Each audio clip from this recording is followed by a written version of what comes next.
And of course, Western Mass News is your election authority. Voters are out in Springfield casting their ballots right now as the after-work rush begins. Thanks for joining us, everyone, on this Tuesday. I'm Chris Pisano. And I'm Jordan Jagalinzer. We do have team coverage for you tonight on both the local and national level. Western Mass News reporter Sarah Granelli is taking a look at how polling locations are keeping voters safe from the coronavirus pandemic. But first, we begin with Western Mass News reporter Audrey Russo, live from the polling location on Carew Street in Springfield. Audrey?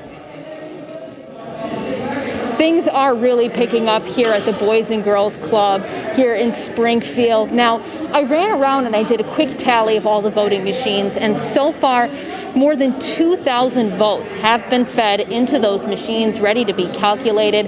And remember, this is just one of more than 50 polling locations across the city. The Department of Justice tells Western Mass News that they have polling monitors at different locations in Springfield to make sure that election laws are being followed.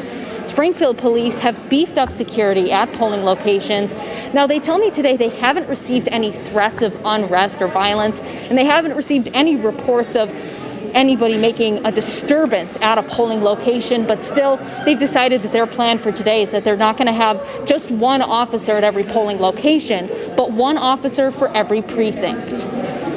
We expected a high number of voters to make sure everything stays in an orderly fashion. We just bumped up the number of officers. So at Boys and Girls Club, normally there might be one or two. This year there's three because there's three precincts there. Western Mass News drove through downtown Springfield earlier in the afternoon, and we haven't seen any storefronts boarded up, as you may have seen in bigger cities across the country like Boston. Again, no sights of any storefronts boarded up at this time.